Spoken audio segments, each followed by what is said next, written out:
welcome. I'm your host, Starbuck. You're listening to Antiquity Radio, and this is Starbuck Presents. So this week on Starbuck Presents, I'm putting together 3 episodes from the classic 1940s mystery thriller show Lights Out.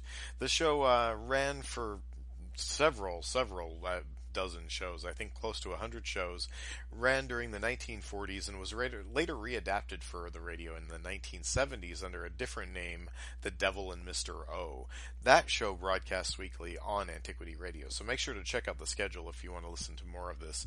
But in the meantime, we're going to go ahead and start you off with the first episode of Lights Out. We'll catch you right after the show. Thanks for listening to AntiquityRadio.com.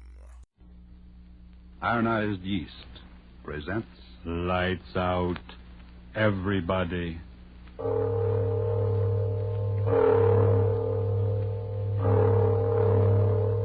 It is later than you think.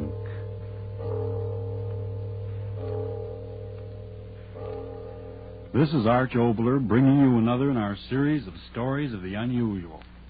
And once again we caution you, these Lights Out stories are definitely not for the timid soul. So we tell you calmly and very sincerely, if you frighten easily, turn off your radio now. But if you're fascinated by the mysterious, the fantastic, the unearthly, then anticipate chills in our story of Poltergeist.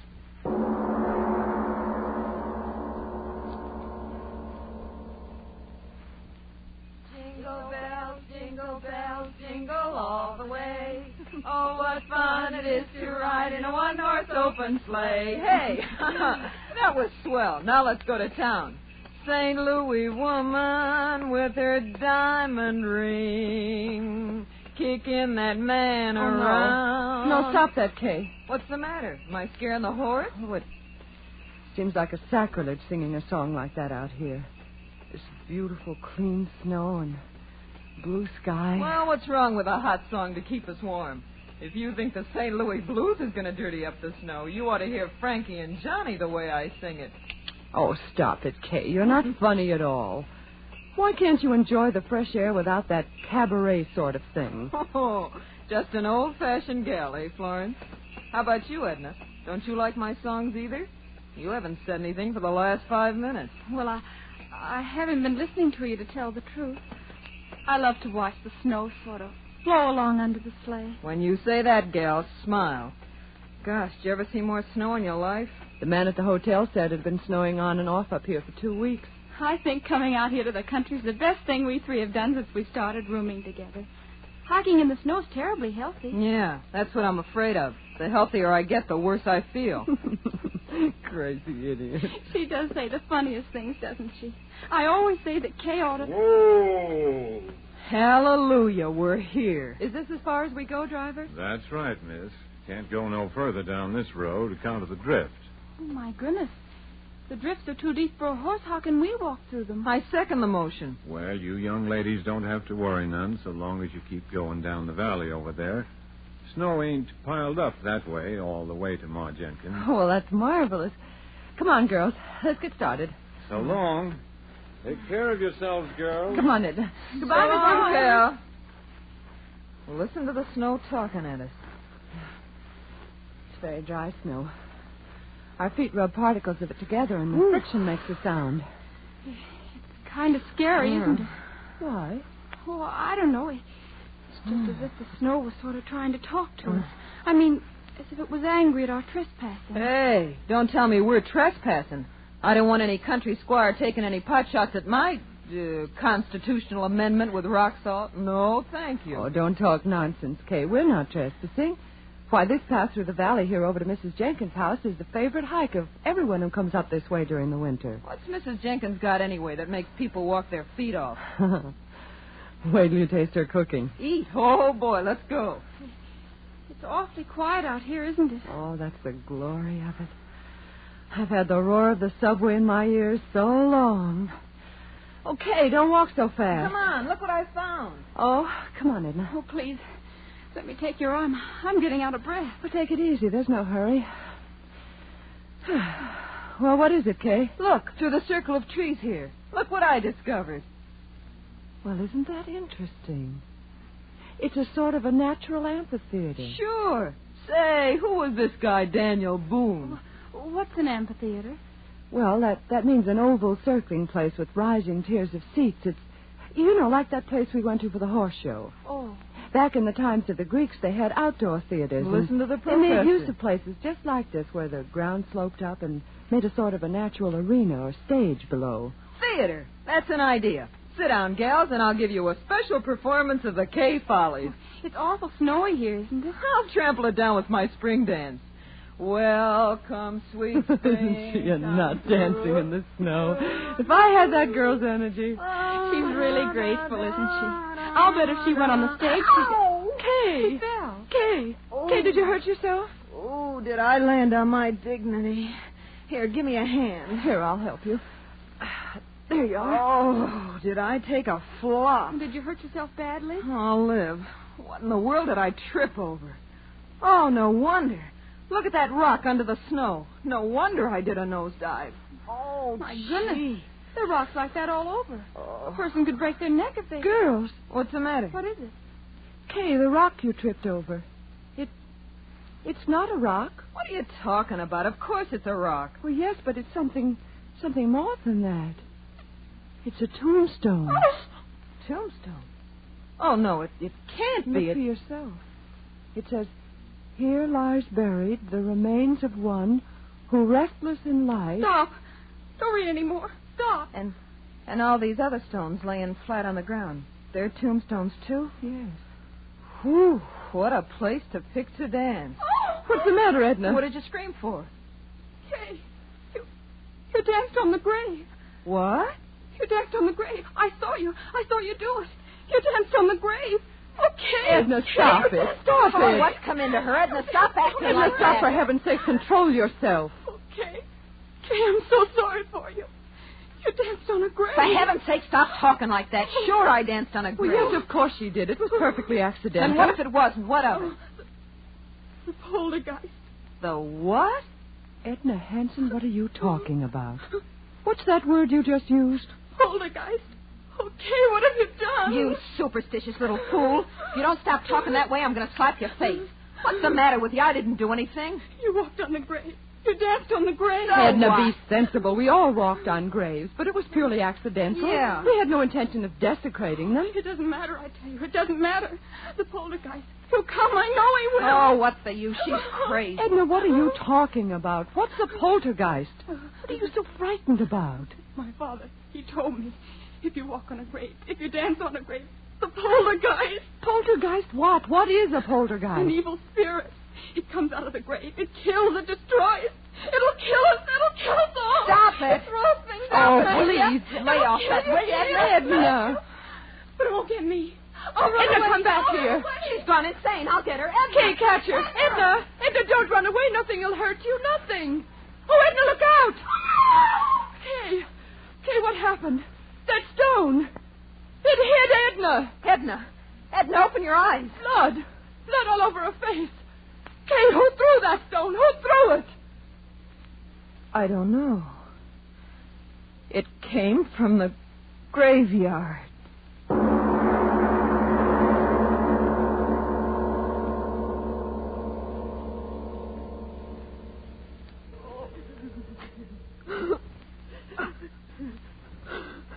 Now, girls, take it easy. Take it easy. Oh, Doctor, she won't die. Tell me she won't die. No, of course not. And you're sure that her skull isn't fractured? Oh, absolutely not. Maybe a little concussion, that's all. Well, it's almost 5. Our train. Can we get someone to help us carry her down to the station so we can get her on board? Bored? I'm telling you, that little friend of yours shouldn't be moved out of bed for a week. If you do, well, it might be just too bad. Oh, Flo, what'll we do? You go home, Kay. I'll stay with her. Oh, no, you won't. I'm not leaving you here alone in this godforsaken place. If you stay, I stay too. Kay, please be sensible. Why should we all lose our jobs when you If can you'll go... excuse me, you ladies, I've got to be on my way. Oh, yes, of course, Doctor. Is there anything more you can do for Edna, Doctor? Any medicine or something? Nope, I've done all I can do. She's sleeping comfortable now. Miss, Yes, Doctor. the constable's sick, too, you know, and he's sort of depending on me to keep things straight. Now, just how did you say that little friend of yours got hurt? Well, it was just the way we explained, Doctor. That rock came flying and... Yes, I know, but who threw the rock? We don't know. What? That's true, Doctor. We don't know. But somebody threw it. You can't change facts. Somebody threw the rock that cracked her head. For heaven's sakes, old man, you don't think we did it? No, miss, I Don't did. get excited. Doctor, you've got to believe us. It happened just the way we said. All at once, that rock came flying through the air from the direction of the graveyard.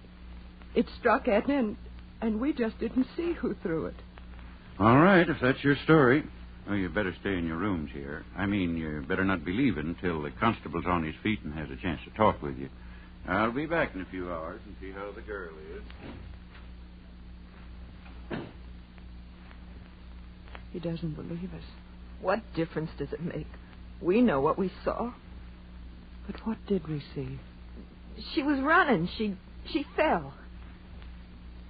Kay, Well, let's not fool ourselves. There was no one there to throw that rock. there must have been. But there wasn't. Stop saying that. Aren't you brave enough to face facts? There wasn't any place for anyone to hide. I saw that stone. It seemed to come down out of the air. So slowly. Florence, if you don't stop talking like You that... remember what Edna said? It throws things. Stop looking at me like that. You're giving me the jitters. She said the poltergeist throws things. The spirit of evil. Florence, Rob, have you gone crazy, too? Why should we laugh at things like that? What right have we got to laugh? How do we know there aren't powers we can't see or understand? Powers of evil that revenge an insult just like an evil man. Kay, how do we know? What are you talking like that for? What are you trying to scare me for? You're supposed to be the most intelligent one of us all. You with your college degrees. Sure, I danced on the grave. But the dead are dead, and they can't revenge a thing. I'm not afraid. I'm not afraid of anything. I tell you, it's not... What? It's Edna. Come on. Edna, we're coming to you. Don't be afraid. We're coming. Open the door, Florence. It's not locked. Stuck. It won't Here, give. let me. Edna, what is it? What? Ah! Edna, what? On your head. Oh. Oh. Oh.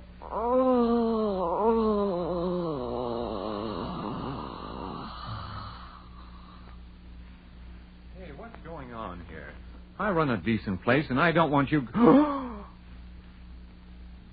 Oh.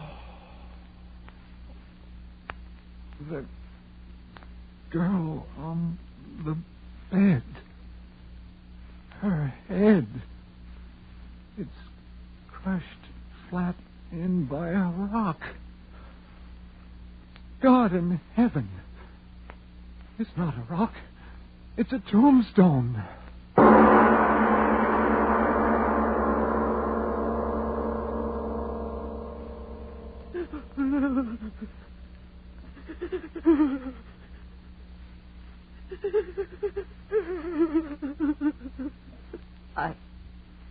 I wish I could cry. But I haven't got any more tears. Oh, Edna. Edna. Florence, darling, please. You'll kill yourself if you keep on like that. Oh, if this horrible night would only end. It was my fault. Mine. I was the one who got her out here. She didn't want to go. She hates the country. But I made her come. I made her. No. No, you're not the one to blame. I am. I danced on the grave. But she was so good. So sweet. Oh, why did it have to be Edna? Why? You're right. It wasn't right for it to be her, was it? Oh, no. I did it, not her. I did it. I danced on the grave. I danced on the grave. You can't deny what you see with your own eyes. But I tell you, Doc, nobody could have carried that tombstone up the steps without me seeing him, could they? But there it is, ain't it? Yeah. There it is. Either somebody's playing a terrible joke or... You don't have to say it, Doc. I know. That's just the trouble. You don't know, and I don't know, and nobody knows. Yeah. And that tombstone. Well, what about the tombstone? I ain't quite sure, but that's a tombstone out of the old burying grounds up at the bend. You're crazy. No, I ain't either. Well, that place is a good 3 miles from here. Yeah. I know. Who could have carted a heavy stone like that for 3 miles? Yeah. Who? Stop looking like that, you flap-eared old fool. Human hands carried that stone in here and killed that girl? Sure. Yeah, the constable will find out who did it the minute he's on his feet again. You wait and see. No, he won't, Doc. You're smarter than me and all that, but this time you're wrong. There ain't nobody that takes in breath and leaves out breath like you and me, or the constable's going to find out who killed that girl. You know that, Doc. Oh, stop talking. I wish the constable was here and this night was over. It's been a terrible night. Terrible.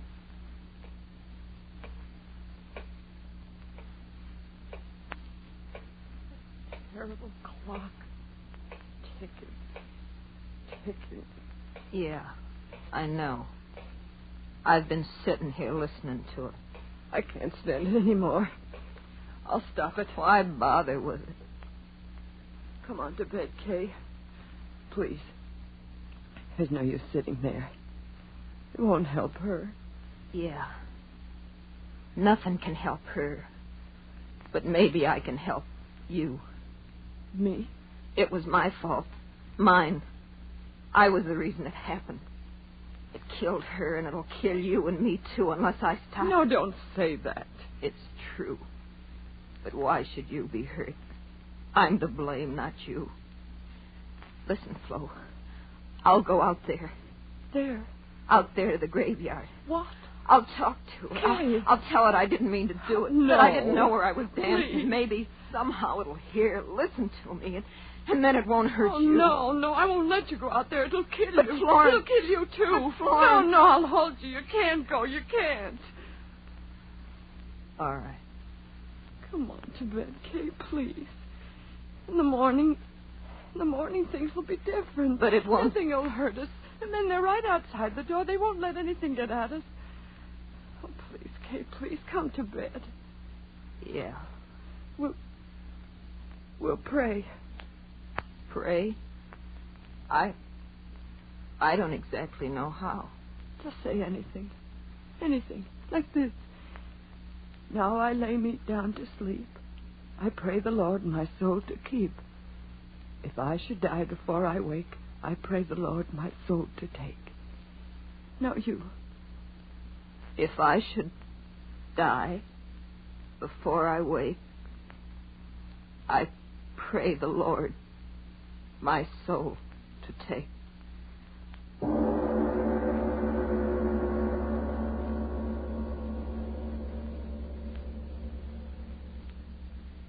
Kay? Kay, are you asleep? I can't sleep anymore. Kay, tomorrow, when it gets light and everything, do you think people will believe us? Do you think so, Kay? I'm not quite sure what happened. I always used to be so sure about things. And now Kay? Kay, where are you? Kay, where? The window. She went out the window. She's gone out there. To the graveyard. To talk to it. Oh, Kay, why did you go? Why did you go? I'll go out there, too. Oh, she'll be so frightened out there alone. I'll go, too.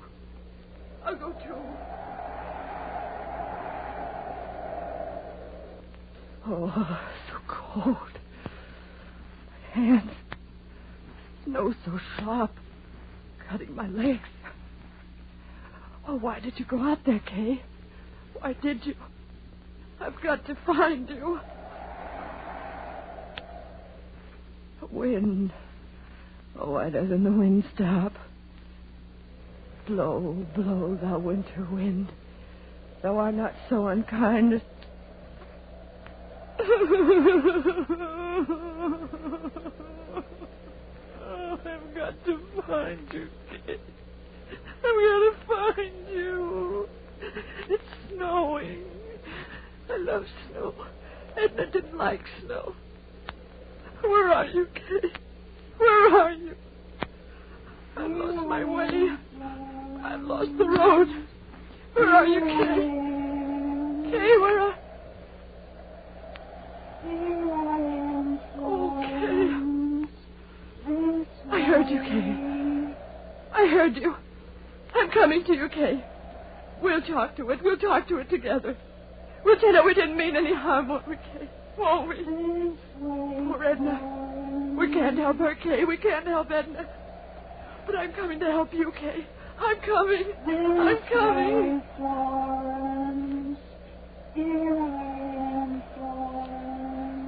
Yes, I hear you. I hear you. I'm coming, darling. I'm coming to help. I'm coming to help you. I'm coming. I'm coming. I hear you. I hear you calling my name. I hear you. Yes.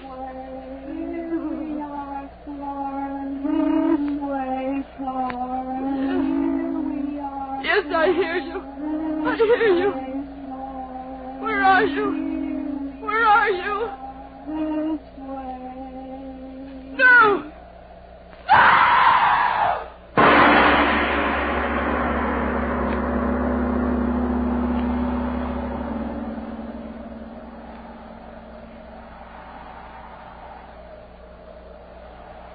This way, Hooper. They must have come this way.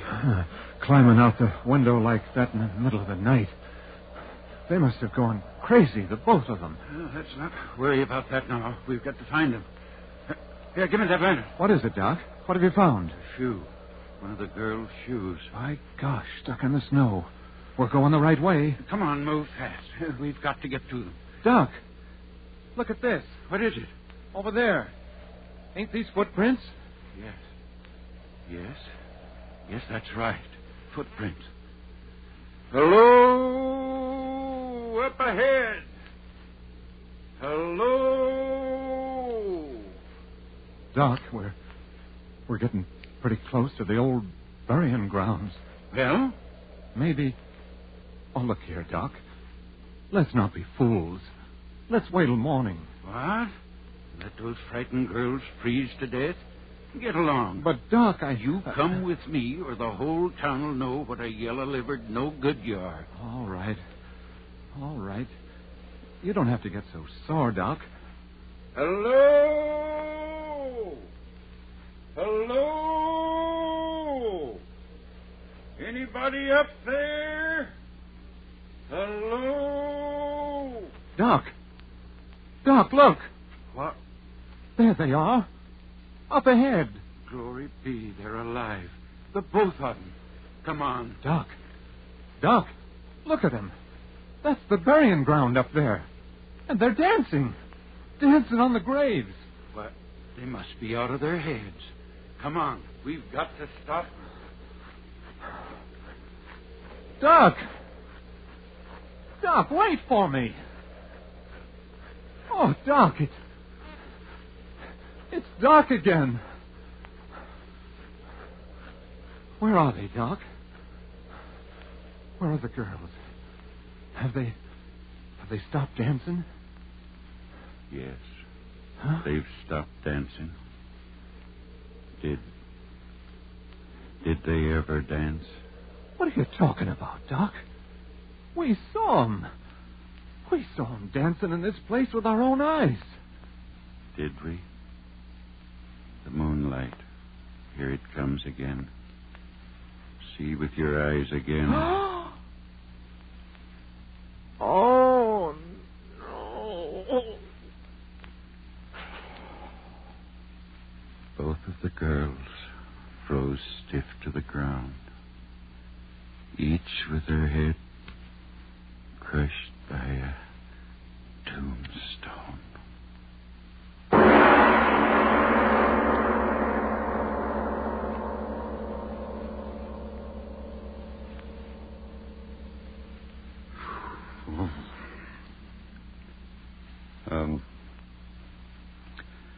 Mr. Obler, would you mind telling us, me, whether there actually are such things as poltergeists? All I can tell you is this. There are authenticated records in existence that, in the city of London on the 27th day of April, 1872, from 4 in the afternoon on a Thursday until 11:30 at night, a certain room in a certain house was deluged by stones thrown from no apparent source. The London police surrounded the house, but they found no trace of whoever or whatever was throwing those stones with a murderous violence. I see. So much for poltergeist. But what about next week? Well, anything can happen, but specifically next week, Mungara, a strange title and a strange story. The power of suggestion. The dictators have shown us to what evil purposes that power can be used. Well, next week, a man who, but that, as usual, is next week. Yes. Lights Out, written and directed by Arch Obler, will come to you again next Tuesday at the same time. Be sure to listen for the amazing story of Mungara.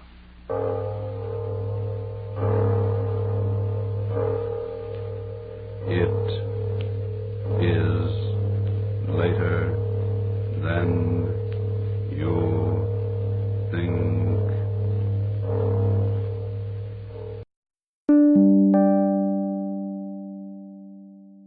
Welcome back. Greetings and salutations. Thanks so much for joining us here on Antiquity Radio.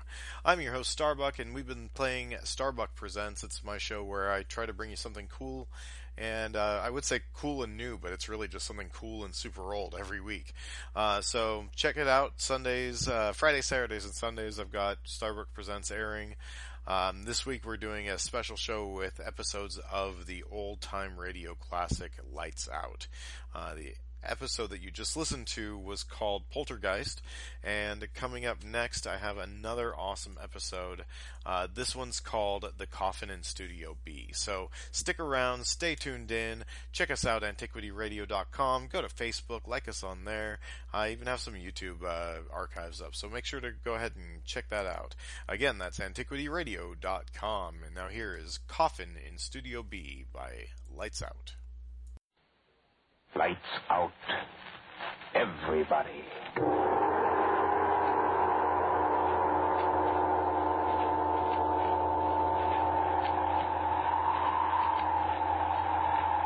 This is the witching hour. It is the hour when dogs howl and evil is let loose on a sleeping world. Want to hear about it? Then turn out your lights.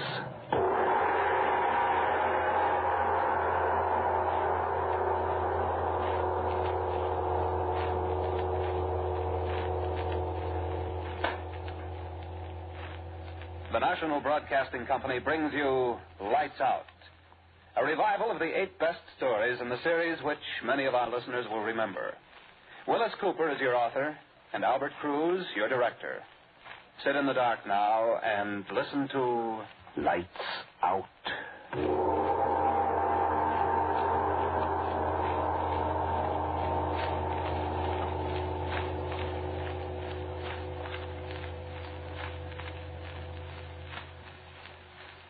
And what will you do if I won't? Something very unpleasant, my dear chap. For example? For example, it is quite possible that I will kill you. You amaze me. No. I assure you I'm quite serious. It's impossible. Not impossible at all. May I ask just how you propose to, end my life, shall I say? I shall cut your throat. Neatly, and as the books have it, with dispatch. You've been reading books, then? We're wasting time. What's the answer? The answer is the same as it has always been. You refuse, then? I refuse, yes. Very well. You forced me to become a murderer. Cut. Look, I don't want to throw you up on this first reading, but not much is coming through in here. I don't know just how to say it, but it just doesn't gel for some reason or other. Now, let's think about these lines. Well, let's hold it a minute. What's the matter, George? Who is it, me or Ed? Well, I hate to throw you up on this first reading, but, Fritz, I think it's you. Something wrong. It's the attack on the part, or maybe you're throwing those lines away without any sincerity. There's no menace in the part. You see what I mean? Well, look, let me come on out. Hammond again, eh, Fritz? Okay, character. Let it alone. I'm having enough trouble. Look, he can act. Honest, George. Fella's got a card. All right, let's can the funny stuff, Ed. We got some work to do, and I want you to just pay attention if you don't mind. All right. Look, Fritz, Yeah. how do you feel in this thing? I don't know. It's not right. I don't know what to do, though. Well, you don't sound convincing. You see my point? Yeah. Have you got any ideas on how you might do it? No. Oh, wait a minute. What about dialect? I could do a little German. German? Wait a minute now. No. I don't think I want any German on this thing. I hear too much of that. Some Austrian? No, that's too close to German. I don't know. How's your French? Let's see how your French is. Oh, it's all right. No. Look, I don't want to make him too definite. See, he should be a kind of a combination. A lot of menace in there, quiet, but I got to believe the guy. Make him. Let's see, what's that word? I want him to. Continental. That's it. Just not too much now. Just a whiff of I know. continental, okay? Let me try it. Yeah. All right, Yeah. we'll try it now from the top, huh? Let's Right. go. Okay. And what will you do if I won't? Something very unpleasant, my dear chap. For example? For example, it is quite possible that I will kill you. You amaze me. I assure you I am quite serious. Okay, hold it. How's it doing now? How's it sound? Are you asking me or the director? Well, it sounds a lot better than it did before. I think you'll work into it. Yeah, well, look, Fritz, I think that'll do it. What do you say we put it up on the mic and let's see how it sounds? Take that whole scene over. How is it for age, George? Oh, the age is okay. I want a little bit of age, not too much age. All right, just a little, about right. little Right over. on the nose the way you have it. All right. Oh, rehearsals. Well, it beats digging ditches for a living, I guess. Oh, does it? So they tell me. Well, anyway, it's cool in here. Thank the Lord for air conditioning. I wish it was 9:30. Okay, characters. Now, give me that afra number 5 now, will you? And let's hear it again from the top. And what will you do if I won't? Something very unpleasant, my dear chap. For example? For example, it is quite possible I will kill you. You amaze me. I assure you I am quite serious. Possible. Not impossible at all. May I ask just how you propose to end my life, should I say? I shall cut your throat. Neatly, and as the books have it, with dispatch. Oh, you've been reading books, then. We are wasting time. What's the answer? The answer is the same as it has always been. You refuse, then? I refuse, yes. Very well. You forced me to become a murderer. Look, Fritz, you sound about as much like a murderer as... Oh, I give up. Oh, for the love of Mike, George, what do you want me to do? Growl? No, I don't want you to growl. But I do want you, if you won't find it too inconvenient, to act just a little bit like a murderer. You know, a murderer, a guy that kills people. Yeah. We want you to make faces, Fritz. Ah, shut up. Wait, I'll come out there again. How you doing, kid? I give up. I don't know what the man wants. Now, listen, sweetheart, have you the faintest idea how a guy acts when he's going to kill somebody? Have you? No, but I got a hunch I'm going to know about it in a minute. Oh, well, that'll be swell.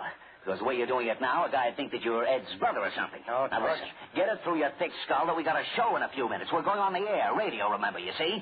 You're supposed to be a murderer. I know, but it's going to come a lot easier if you Oh, only you give me can't take it, huh? Oh, nuts. All right, well, let's try it again.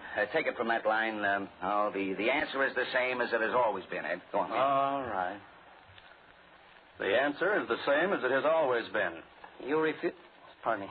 You refuse, then. Hey, George. Oh, for... Now what? Well, what do you want? There's an old gent out here wants to see you. What's he want? I don't know. Well, tell him to go away. No, wait. Who is he? I don't know.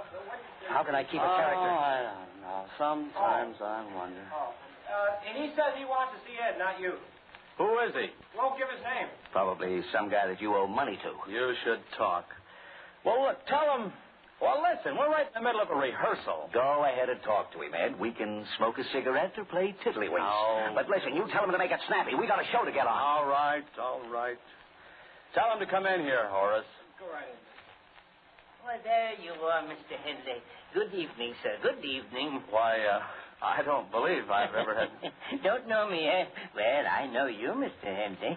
Mr. Ed Henley, yes, sir. He owes the old guy dough, all right.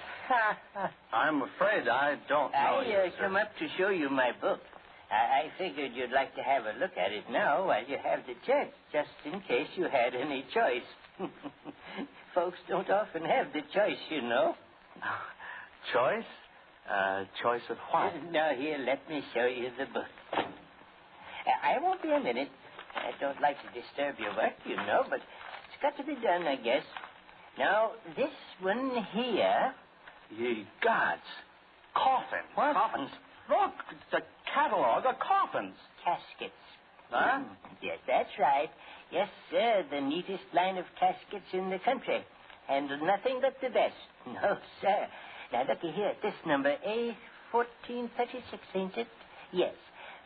All gray silk, solid silver handle. Say, listen, what is this? Or this model, A5499 in mahogany. Wait a minute, mister. What's this all about? Why, I just figured Mr. Henley'd kind of like to pick himself out a casket. Well, who are you? So I brought up the book here to show him.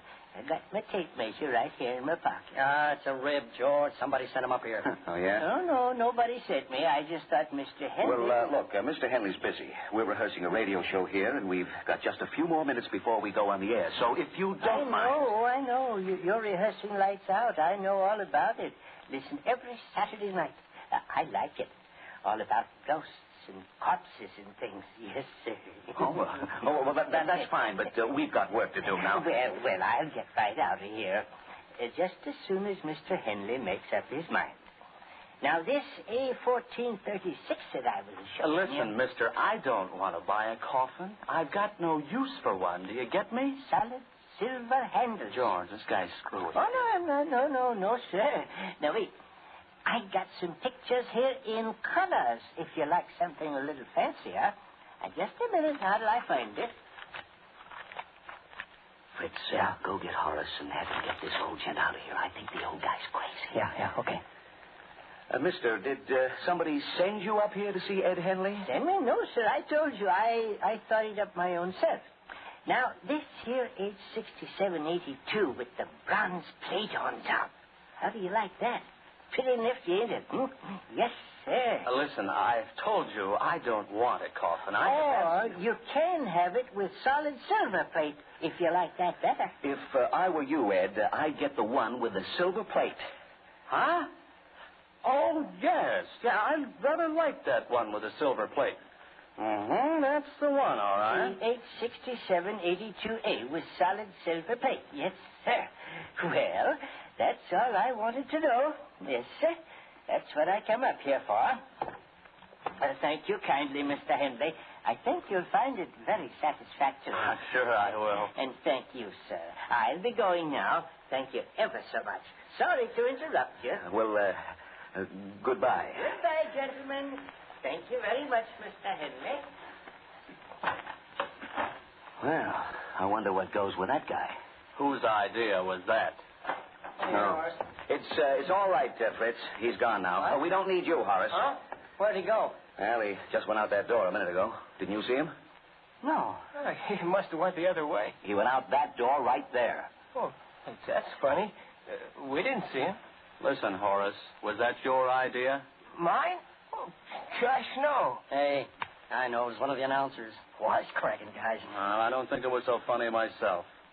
Not at this time of night with nobody else in the whole place. How'd you get rid of him, Ed? Oh, the old guy was showing us coffin after coffin, and I suggested to Ed that he buy number H6783A. With solid silver plate. So he said okay, and it's grand. Leave it to me to handle the screwy guys. I've had experience enough producing shows around here. Thank you, dear. You birds want me anymore? No, Horace. Thanks. Oh, if you see old Joe Coffin Seller again, though, tell him we're not in the market. Now, come on, let's get to work. Yeah, it's about time. Where do we start? There on page 6, line 5. The answer is the same and so on, you know. All right. The answer is the same as it has always been. You refuse, then, huh? I refuse, I'll yes. get that the next time through. Very well, then.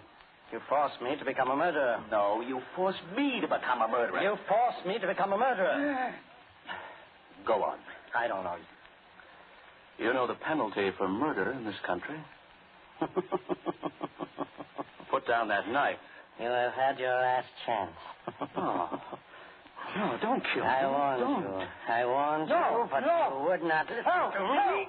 Cut. Oh, what? Now, listen, we got to plant that knife somehow. Oh, holy smokes, George, I can't say. I am now about to stab you with this here repulsive knife, can I? Well, that's the trouble with writers. No imagination. Let me see now. Well, I could say drop the knife again. No, let me think. Shut up. Sorry. Oh, I got it. Oh, look, why do sound effects guys have to go on vacations? Is there a knife out there someplace? I don't know. I'll look over here. Let's see. Yeah, here's one. Well, what kind is it? Pocket knife. I think I'll just drop it in my pocket, too. I've been wanting a knife like this. Well, let's see it. I got 10 dibs on it. Well, now, look. You hold it up close to the microphone and open it. Make it click. And I'll go to the control room and listen. Very well, Orson. It'll probably sound like a door opening. So what? It's more than the door opening gag we got, sounds like. All right, let's hear it now. Open it up. No, not so loud. Try it again. Okay. Now, Fritz, you put that effect in just as you start to struggle. Give me it. What? No, help, that business? Yes. No. You would not listen to me? Stab him! Oh, yeah, okay. You better fall down on the floor, Ed. It'll sound better. Why is it I always have to do the falls? Go on. Nuts. Okay. Now, how are we going to ring that gong? Oh, I don't see why we can't get some help on this show. Why don't you get Horace? Oh, that's an idea. I'll go get him. Oh, gosh, I'm tired. I was here at 9 this morning for an audition, and I haven't even had time to get me dinner. Actors, the idle rich. Says you. Say, who do you suppose sent that dilly old bird up here? I don't know. A lot of funny jokers around this shop. That was a good gag for this show, I guess. Except I don't suppose it'll be so funny for the old gent when he finds out it was a gag. Yeah, I don't imagine it's a very good racket running around peddling coffins. I never even knew they peddled coffins that way. Neither did I. I was reading. The genius. You'll have plenty of time to catch up on your reading after the show's over. I want you to sock that gong. All you got to do is take the little club and clout the gong when George points at you, Horace. If George points at you, Horace. Listen, who's producing the show? I sometimes wonder. Where's the stick to hit it with? You are practically standing on it. Huh? Oh. All right, now look, I'll go in the control room, and you guys go on into the fight. Now, you watch me, Horace, and when I point, you sock that gong. Okay. Oh, George, listen, do we have to go through the whole thing again, my throat? No, just the struggle part. Now, wait till I get in. Hit it a good bat, Horace. Okay. Okay, struggle.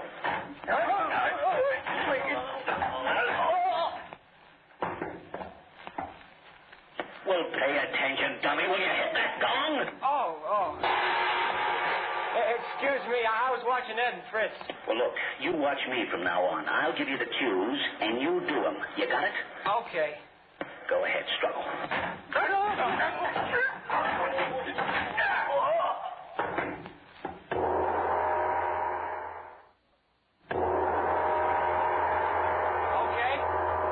Okay, now, you do it just like that on the air. You got it? Okay. Oh, I gotta go, George. The phone's ringing in the lobby. Well, hurry up. We're practically on the air. How we doing? Oh, I wish I had a cigarette. No smoking in the studios. Speak when spoken to. I was talking to Fritz. Oh, well, there's still no smoking in the studios. Oh, brother. Want to go get something to eat after the show, Ed? Oh, not me. I'm going to be dead. I'm dragging, too. I'm going sailing with Jake tomorrow. Oh, are you? Yeah. Well, you can help it. Okay, George, I'm back. Well, look, come on, will you? Come on. Hey, you know who that was? Sure, somebody wanting to know what time Fred Waring's on. No, it wasn't. Come on, will you can the guessing games? Let's go. It was the old coffin guy. He wanted to know if Mr. Henley wanted a silver or a bronze plate on his coffin. What'd you tell him? Silver, I said. Nothing cheap about Mr. Henley, I said. Listen, you oughtn't to kid the old guy like that. He's just a poor, harmless old bird. Besides, the first thing you know, somebody will be knocking at my door, delivering a coffin, and collecting money for it. Trying to collect, you mean? Now, listen, you lugs. If you want to play comedy, you put the bite on Don McNeil, will you? You're wasting your time over on this side. Now, let's go to work. Now, if that old guy calls up again, you tell him to go jump in the lake. Now, come on, look at page 10. We won't have time to take a dress. Top of the page. I want running footsteps, all three of you. Across the studio floor, up the stair steps. You stop and run back down. You got it? On my cue.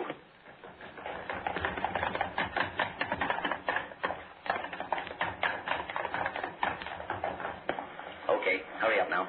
Now, take the knock on the door and the footsteps coming in. It's bottom of page 11.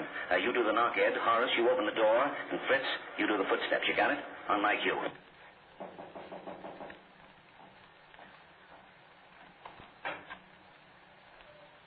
Okay, keep it that way. She's coming right up now. Fritz, you do the wind machine. Right, George. Ed, you do the chime. Okay. Horace, you sock that gong. Right, George. On your toes now. At my cue, Fritz. Quiet, everyone. 5 seconds. Lights out. Everybody.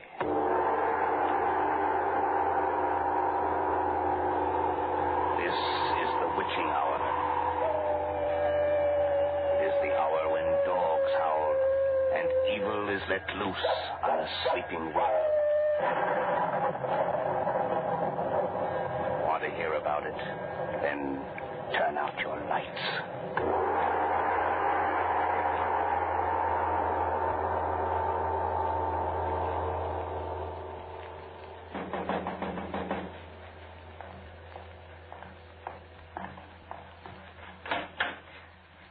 Good evening, my dear friend. Good evening, Doctor. Won't you come in? Thank you. Here, let me take your coat and hat. Oh, certainly. There you are, Doctor. Won't you come in and sit down? Thank you. Well? It's all taken care of. Really? Quite. You have the proof?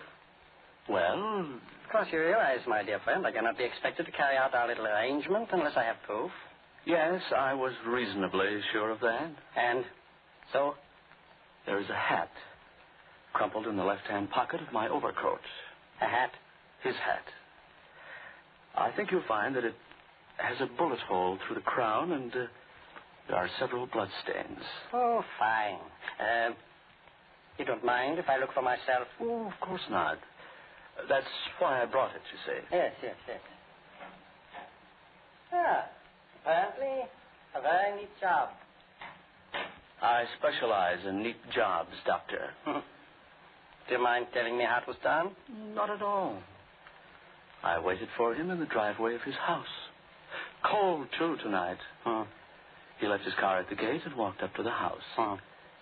We had planned on that, you remember? Yes. And when he came close enough, I shot him. Oh, so noisy. There was a silencer on the revolver. Thoughtful of you. I'm always thoughtful, Doctor. Excellent. I even stepped close enough to him to ensure powder burn. Better and better. And the revolver is there, without the silencer, to make it look like suicide. So. I congratulate you, my dear friend. Thank you. I am conscientious. Are you conscientious enough to remember what I asked you to bring? Yes, quite. May I have it? I think not. What you say? I came here tonight merely to thank you, Doctor, for your cooperation. I find myself a richer man. I hope you are joking, my friend. Not at all. You don't want to give up the packet of jewels? I couldn't have put it more neatly myself, Doctor. I see. You have not forgotten that I paid you a sum of money to perform this service for me? $500. That is correct. That is why I came here. I'm afraid I don't understand. To return the $500.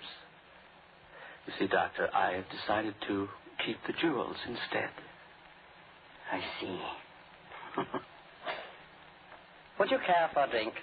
Brandy, perhaps. If you like.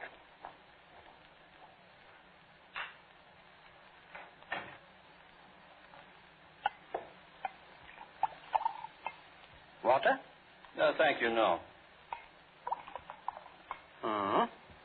Your health. If you don't mind, Doctor, let us exchange glasses.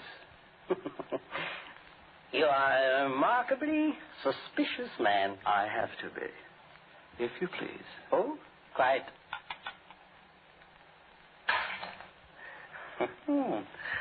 I thought so, Doctor. Well, your good health.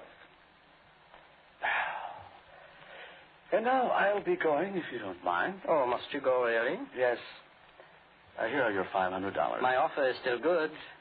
Your offer? $500 for eliminating this man and bringing me the jewels from his pocket. Oh. I'm sorry not to be able to accept your offer, Doctor. I've made other arrangements, you see. May I point out that you left your revolver at our friend's side? May I point out that it is extremely possible that I have another? Possible? Probable. Shall we have another drink? May I pour? If you like.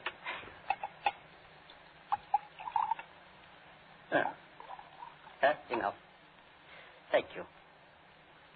Now, shall we discuss this further? I'm afraid there is very little to discuss, Doctor. If you do not mind, I would... No, there is nothing to discuss. I'm grateful to you, my dear doctor, for putting me in the way of earning the very comfortable sum that these jewels will bring. I'm equally grateful to you for your hospitality. But I really must go. Oh, I beg of you. Let me point out that a gentleman of your reputation might have some difficulty in disposing of the jewels. There are ways. Would it not be a great deal safer for you to take the $500 with no further risk than to keep the jewels and run the risk of hanging? I'll take the risk. Besides, if anything unpleasant does happen to me in the course of disposing of the jewels, I can always remind my captors of the part that you played in this little affair. You see? I'm afraid you would have a very difficult time proving that. Perhaps. But I'll run the risk. Good night. Don't hurry, I beg of you. I should dislike to have any unpleasant happening. You forget that I have a revolver, Doctor. That is a lie. I wouldn't take a chance if I were you, Doctor. I'm not taking a chance. I know you have no revolver. Really? Really. Interesting. How? A very simple process of deduction. There is none in your overcoat. I could tell by the weight of it. But there is. Ah, thank you. I was rather certain that it was there. And so I took the liberty of locking your overcoat in the closet when I got up to inspect our friend's hats. Checkmate, my dear friend. Stalemate, I think. I still have the jewels. And I warn you for the last time to give them to me. I'm sorry. It would be a great deal better for you if you would, you know. What will you do if I won't? Something very unpleasant, my dear friend. For example? It is quite possible I will kill you. You amaze me. I assure you I am quite serious.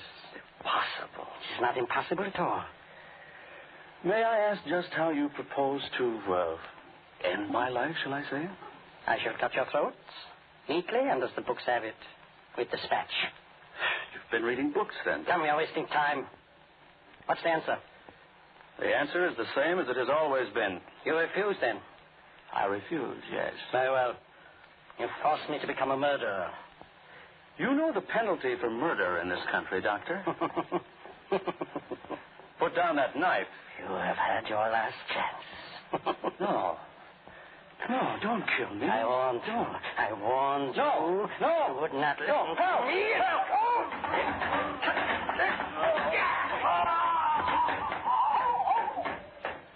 Ed. You stabbed me, Fritz. Oh, my God. Horace, look.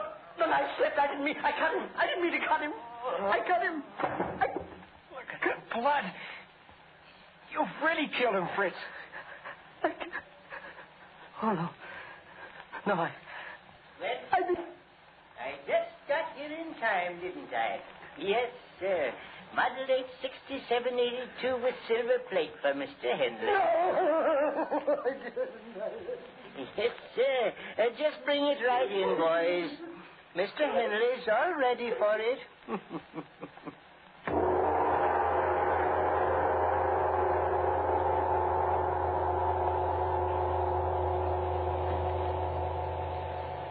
You have just heard The Coffin in Studio B, the second in the summer revival series of Lights Out.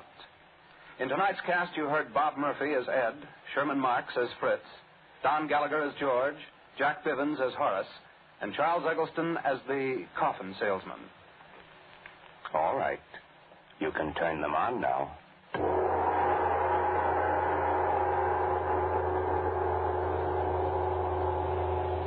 This is NBC, the national broadcasting company.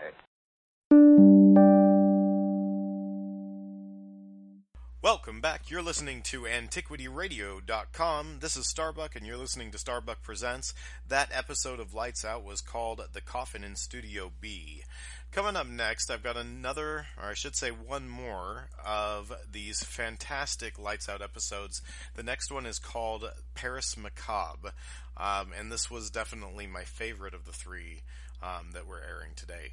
So sit back, turn the lights off, and listen to Lights Out Radio here on AntiquityRadio.com. Check out our schedule for other showtimes. Ionized Yeast presents Lights Out. Everybody.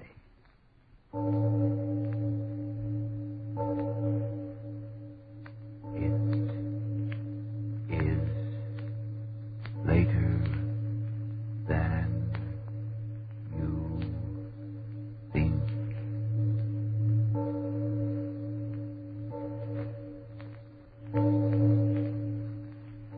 Lights Out brings you stories of the supernatural and the supernormal, dramatizing the fantasies and the mysteries of the unknown. We tell you this frankly, so if you wish to avoid the excitement and tension of these imaginative plays, we urge you calmly, but sincerely, to turn off your radio now.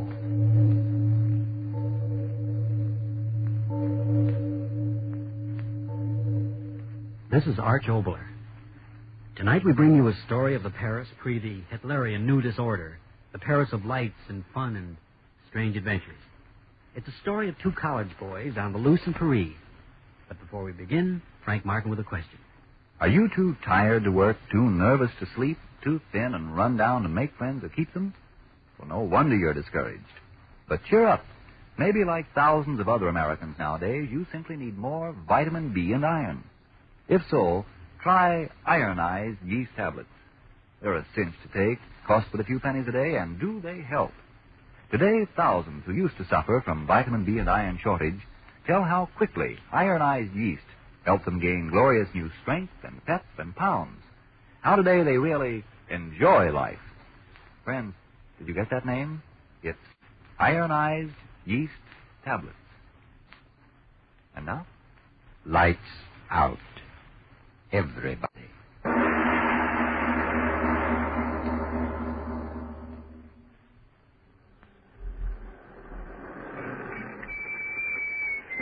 Same across, Mrs. What did he say, Paul? That we're here. Oh, well, shall we get out? Yeah. Come on, shoving. We'll get there. Who's shoving? Comment et... How much? 10 francs. Okay. Here you are. Merci, monsieur. Merci. Well, I sure gotta hand it to you, Paul. You sling that French right around, don't you? Took 2 years of it in school.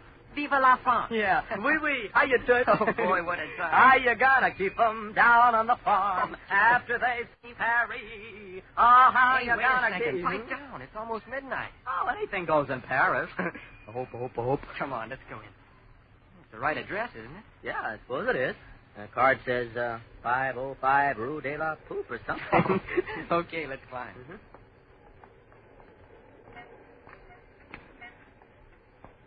Hey, it sure looks like a joint. Don't be naive. I bet you it'll be about as exciting as a junior prom. Quit singing the blues. I tell you, this will be the real stuff. French artists and their models and things and stuff. Hey, you must have got the wrong number. Look at the place, no lights. It's pretty dark, isn't it? Listen, fella, if there's an artist shindig going on in there, then I'm a left-handed monkey. Come on, let's get back to the hotel. No, I'm going to find that artist ball if I have to tear the town apart. Where's the doorbell? Listen, I tell you, there's nothing going on in there. That's what you say. Oh, here's the knob. Now, let's see what... Hey, the knob pulls. Oh, now you did it. We got some old Napoleon this time of night, and he'll scalp you. Listen, I paid that bozo 6 bits for this ticket. I'm going to find out what's what. End up in the Bastille. That's what you'll do. Yeah, well, if they want to... Paul, it is a party. Listen to him. Oh, I'll be. Entree, monsieur. Oh, say well, entree. Come on, Paul. Yeah. Well, Paul, no artist ball, huh? So now you're a left-handed monkey, remember? You sure had me fooled. This way, monsieur, s'il vous plaît. Right with you, lady. If monsieur would be seated.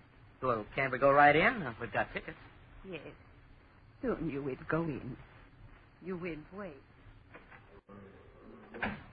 Boy, oh boy, oh boy. Yeah, it sounded like quite a party. And you thought it was the baloney. Well, how's looked it? Well, you can't tell a good banana from the skin on the grape. Not so good, pal. Well, this party's going to be. You hope. Oh, well, this be something to write home about. If we ever get in the joint. I think I'm beginning to understand all this. Huh? It's a clip joint, that's what it is. Clip joint? Yeah, the way I've suspected all along. A sucker joint for tourists. Keep it up. You're terrific. Go on, laugh, but I'm telling you that if this was a real artist ball, why, in we'd go without all this stalling. It's all a fake, and I'm getting out. Hey, Paul, wait. No, let me go. I'm getting out of here. If you have any sense, you'll get out, too. Oh, Paul. Before they slip you a Mickey Finn and clean you out. Monsieur. Huh? Oh, you may go in now, monsieur. Oh, yeah, sure. This way, monsieur. Well, Pickle Puss Paul, my friend, you got any more to say? Well, I still think there's something screwy. Here, monsieur. Okay. Paul, are you or aren't you going to have something to tell your grandchildren when they ask you about Paris? Oh, I'll say. Is this something? Gosh, would you look at the film? Boy, oh, boy. Everybody's in costume. Oh, what? I'm in costume, too. I got on a clean shirt. Gosh, will you get a load of the screwy masks they're wearing? Yeah, I see them. Sure wearing plenty for French models, aren't they? Yeah. Oh, well, evening's young yet. That's funny. What? They're not dancing. Oh, well, they're taking time out again. Yeah, but where is it? What? The orchestra. There's no orchestra. Oh, yeah, that's right. Oh, well, maybe they're hidden behind palms or something. Anyway, what's the diff? They may be masked, but, fella, I know honeys when I see them. But this is supposed to be a dance, so why don't they dance? There you are. Boy, are you guessing wrong tonight. But where's the organ? You cut it out. Who cares where the organ is? Parents, artists, models, mammy.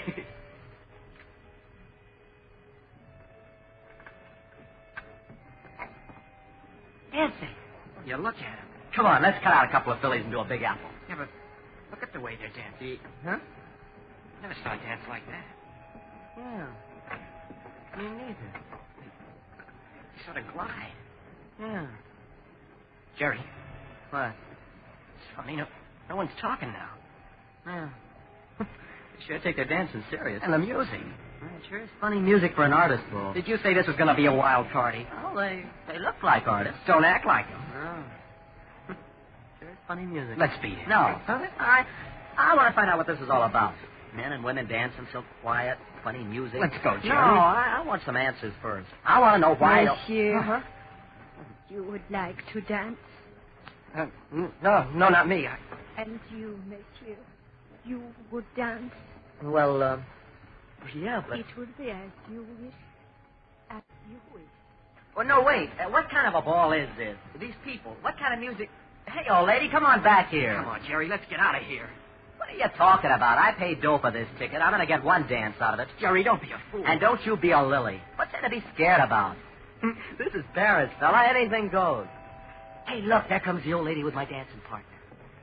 Boy, oh boy, will you look at that shaft. Monsieur, this young lady, she will dance with you. Swell. Well, Paul, here I go.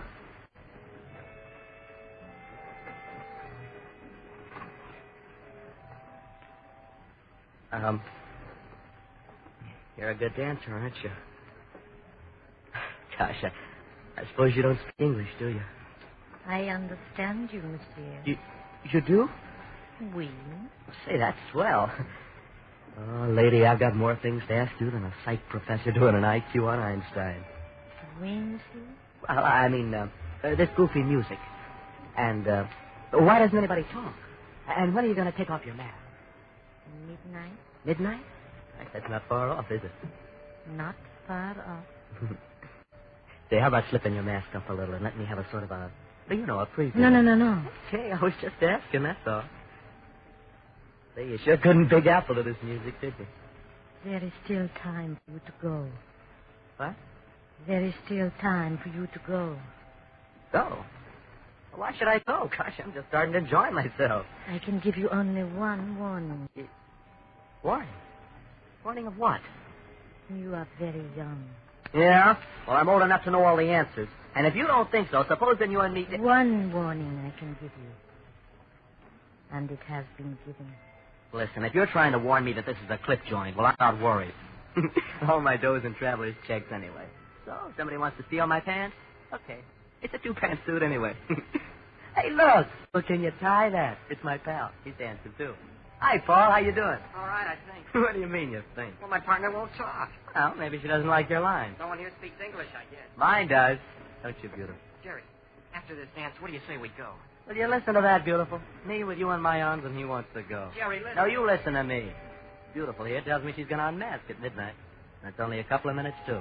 So, fella, I'm staying. I've got an idea that behind this goofy mask, Beautiful here's got a face that's going to take my heart and turn it inside out and put it together again. Hey, come to think of it, Beautiful, what is your name? I have warned you. And now you will go. Too late. Too late? What are you talking about? It's 12. Come on now, Beautiful, unmask. No. What do you mean, no? Hey, look, everyone stopped dancing. Yeah, everyone's going to unmask. And that includes you, lady. No. All right, then I'll take your mask off myself. No, monsieur. Come on, No, mustn't be no, so no. shy. Take it off. Take it off. There's the lights. They went out. How do you like that? Oh, no, Beautiful. Oh, I don't think you're going to get away from me. I learned this arm lock from a professional. Kind of nice standing here in the dark, close like this. Isn't it beautiful? Pretty tricky of this dance committee. Turning the lights off just at the minute when the mask is supposed to come off. Yep, pretty tricky. Well, haven't you got anything to say? I mean, even if it is dark, we could sort of make conversation now, couldn't we? Oh, come on now, Beautiful. Haven't you read that book on how to win and influence friends? You gotta give, conversationally. Now, look, you ask me if I'm always this fresh with strangers. I'll ask you where you've been all my life. And before you know it, we'll be pals. Gee, I'll bet you're a honey. I just know you are. A fella kind of knows when the girl he's with is a honey. See? Gosh, everybody's keeping quiet. Is that part of the entertainment? Standing around in the dark? Well, it's okay by me. But I sure would like to get that mask of yours off and really see what you look like. Hey, how about some lights? Lights! Monsieur. Huh? Candle. Oh, thanks. Yeah, thanks. Now, listen, Beautiful. You stand right there while I light this thing. Got a match someplace here. Yeah, here. Well, it's pretty nice, whoever it was, handed me a candle. Now, wasn't it, Beautiful? Must have guessed how anxious I was to see you. There we are. That's a nice light. Now, you stand right like that while I take off this thing you got over your head. Gosh, it sure is a goofy mask. That's not so tight. Well, now it's loose. Now, stand still, Beautiful. In a minute, I'm going to be congratulating myself on what a swell picker I am. There we are. Off it comes. Oh. You haven't got any head.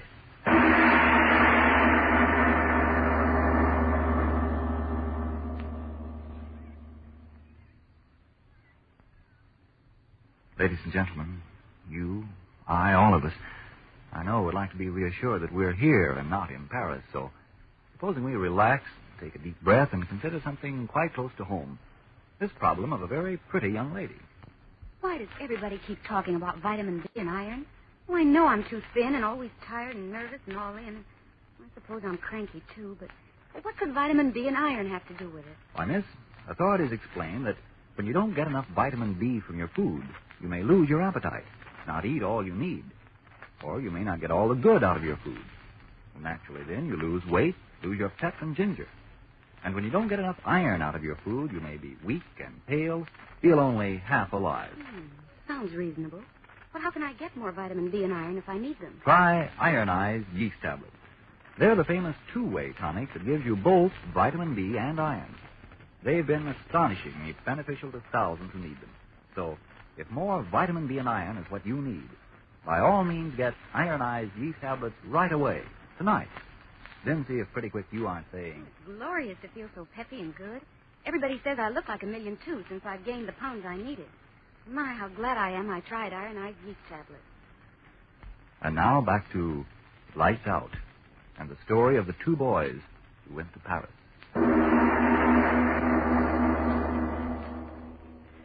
No head. She doesn't have a head. A thing without a head. No. No. Jerry! Jerry, where are you? Jerry! What? Who's calling? What? Jerry! Paul! Oh, Paul. Where have you been? What happened? I've been calling. Paul, wait, don't come any closer. It's just standing there. What's happened? What's the matter with you? There. Standing right there. I dropped the candle. It's so dark, but she must be standing there, Paul. Jerry, for Pete's sake. Jerry! I saw it. I saw it. So what? For Pete's sake, there's no one here. But I tell you, there's no one here. The whole hall's empty. Jerry, open your eyes. You're standing there with your hands over your eyes for. Look, I tell you. See, there's no one here. The lights went on again, and everyone was gone. What? I thought... Well, the devil with what you thought. Come on, let's get out of here. We should have gotten out a long time ago. Yes, we'll go, won't we? Come on. Don't act like you're sleepwalking. Come on. Oh, listen, she didn't have... The devil with what she had or didn't have. We're getting out of here before those maniacs get back. Maniacs? Yes, I said maniacs. Kind of a goofy bunch we walked in on. I knew they were screwy right from the start. Come on, let's down. Oh, didn't you see that? What could I see? The lights went out. Everyone beat it. Here, I think this is the door. Door. Can't open it. We've got to get out. We've got to. Yeah, we've got to get out. Now, let me at the door. Let me at it. No, get away, Paul. Quit banging your fist on it. We've got to break it down. Okay. Lock. Gotta get out. Gotta get out. Hit it. Now we'll get out. Get out where, monsieur? That old woman. Oh, woman, tell us how to get out of this place. Yeah. We gotta get out. You hear me? Out. Out? Yes. There is a way out. Well, don't stand there talking about it. Show us. We want to get out of here. S'il vous plaît, monsieur. There is no need for such excitement. Just listen to me. Listen, but who wants to listen? We want to get out of here. You hear me? Out. Oh, Paul, wait. We're getting out. Let's find out what this is all about. I don't want to know what it's all about. I just want to get out. Now, listen. We've got to know what it's all about. Don't you understand? If we don't, we'll always think that maybe... Well, I tell you, I've got to know. And I will tell you. Yes, I will tell you. Once a year, they meet here. They? Who? What sort of people are they? They meet and they dance. A miserable dance. A dance without joy, without meaning. Yet a dance of hope. Come on, Jerry, let's beat it. Be quiet, will you? Go on, old woman. A dance of such weariness. And yet I say it. A dance of hope. Hope? Of what? Hope of deliverance. Hope of freedom from misery without end. What's she talking about? Oh, woman, what are you talking about? I saw a woman without a head. Did I see it? Did you see it? Push her out of the way, Jerry. Let's get out of here. No, wait, Paul. No, I think I understand all this. It's all a gag, an initiation of some kind. Yeah, that's it, old woman, isn't it? It's a club, and these are all kinds of tricks to get in, aren't they? Trick mirrors and lights going out and all the rest of it. It's all a joke, an initiation, isn't it, old woman? One hope. A hope that one of you will blunder among them and give one of them deliverance. Oh, woman, stop talking in riddles, will you? This is all some kind of a ceremony, an initiation, isn't it? Answer me, isn't it? Yes, one like you. To give his head so that one of them can have their rest. Jerry, come on, I tell you. I can't stand that woman, Jerry. Wait, Paul. Oh, woman, you said something about heads. What did you mean by that? What? Listen. What in the... You heard, monsieur. You heard. La guillotine. Jerry, what's she talking about? Oh, woman, what do you mean? La guillotine. La guillotine. We took their heads. Yes. One day they were alive like you. Lived and breathed and had the world. And then La Guillotine was born. They took them in the tumbrels across the stony street. The crowd was shouting. They took them one by one and fed them into her hungry mouth. The knife went up, up, up. A moment more of life, and then down it came. It struck, and their heads rolled into the basket. What's she talking about? What's she talking about? Oh, woman. That girl I danced with. You mean she? And all the rest that danced tonight. La Guillotine took their heads and lives many weary years ago. Dead. Dead. All of them dead. No, you crazy fool. You the dead don't dance. But the victims of La Guillotine dance. Aye. They dance one night each year, as here you saw them. Dance. Dance. No, it can't be true. It can't be. Dance. Crazy. Crazy. One hope of rest. One hope, I tell you. That one of you shall blunder in to give his head for theirs. One hope. That one of you will headless take their place and let one stop of it. them I won't listen go anymore. to eternal rest. Jerry, make her stop. You're crazy, old woman. You're crazy and trying to make us crazy, too. Come on, Paul. Stop. Stop, I tell you. Look behind you. Behind? Jerry, there's people there. Yeah. It grows lighter. See that? Father in heaven. All of them without heads. Without heads. Oh, they can't keep me here. Things without heads. I'll get out. Out of my way, old woman. The door. Things without heads. You won't get me. Paul. Oh, you've left me here with them. Oh, you shouldn't have done that, Paul. You left me here with them. Ah, monsieur. Your friend. He has not gone far. Listen. What? Listen. So, La Guillotine, she has been fed. Fed? Guillotine? What are you talking about? What are you talking about? Paul? Paul? Where are you, Paul? Listen.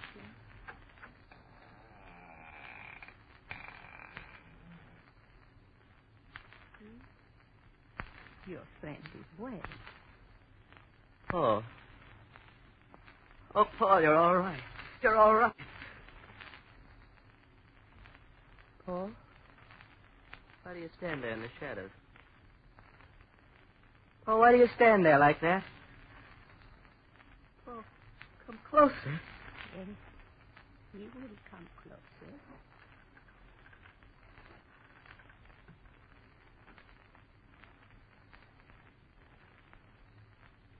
Paul, what's the matter? Why don't you answer me? Paul, what have they done to you? Paul, what... Oh. Got a head. Paul, you haven't got a head. Oh, no, stay back, headless things. Headless things, all of you. I'll get through you. I'll get away. You won't do that to me. Not me. Let me through. Let me through. The guillotine won't get me. I'll get through. I'll live. You won't get me to the guillotine. Not me. To the door. I'll get out. I'll live. I'll live. I'm free of you.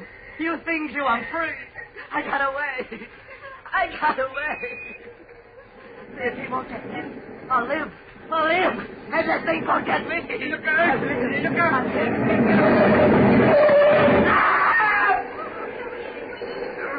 Yes, he ran right into the car. Right into it. Right into the trunk. Like a man. Monsieur, you must stand back. Give him air. Stand back. Non, c'est pas la peine. Il est mort. Regardez. Oh, c'est horrible. His head cut off as clean as if it had been done by the guillotine itself.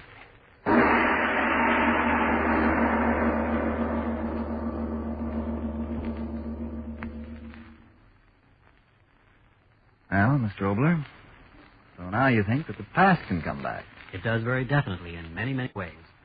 All of us within ourselves carry the ghosts of our own past and our own ancestry. Yes, deep-seated memories of the generations before us. Sometimes they come to us in dreams. But I'll tell you about that after you've had your say. I only want to say this, friend. If vitamin B and iron deficiency is what's keeping you thin and weak and always tired, then we urge you, try ironized yeast tablets right away. They cost but a few pennies a day, and you don't risk even those few pennies. For ironized yeast tablets are sold on this money-back basis. If you don't quickly begin to eat and sleep better, to gain new pounds, to feel much stronger and peppier, the cost of the first bottle will be refunded to you in full by Ironized Yeast, Box IY, Rahway, New Jersey. But remember, there's only one ironized yeast. You'll know the genuine by the big letters IY on the package and on each tablet. Now, Mr. Obler? Now let's talk about preventing death. How would you like to send a wise, powerful friend along with your son or husband or brother to this war? Someone who'd know how to help him if he's wounded, who'd get his messages through to you and get food and medical supplies to him if he should be taken prisoner. Well, you're doing just that when you give to the Red Cross War Fund. American Red Cross field directors and their staff go with their fighting men wherever they go. Yes, wherever they go, in the jungle and the desert, everywhere. Behind the lines, the Red Cross membership operates service clubs and recreation centers so that your men in uniform won't get homesick and lonesome. This work must go on. Give to the Red Cross War Fund tomorrow. Give all you can, then double it. Give as much as you'd want someone else to give to help your man in uniform. And all men in uniform are members of your family, the American family. Well, now, what about dreams, Mr. Obler? Oh, yes, dreams. Well, take the dream of falling. Now, almost all of us have had that dream when we were children, falling through space and waking up with a start. Now, there are some who say that this dream is a memory of prehistoric times when man, to escape enemies, hid in trees and caves. A child would clutch itself to its mother when danger arose, and the fear of falling was the greatest fear. It's an interesting thought, isn't it? That those falling dreams of our childhood may be a subconscious memory of the dawn of mankind. More ghosts next week, Mr. Obler? No, coincidentally, the play is about dreams. It's a play which may disturb your dreams, but which I know all of you lovers of the unusual will enjoy. It's about a woman just like any one of you out there who has a most amazing recurring dream night after night after night. But that takes place next week. Yes, tune in next Tuesday again for Arch Obler's eerie story, The Dream. And if you need more vitamin B and iron, be sure to try ironized yeast, the one and only ironized yeast, with the big letters IY on the package and on each tablet. It is later than you think. Look ahead to white shoe time. You can only buy 3 pairs of shoes this year, so when you break out in your white shoes, whether they're last year's shoes or new ones, give them extra good care. Do it with Energine Shoe White. Energine Shoe White has the advantage of being made with the whitest pigment known.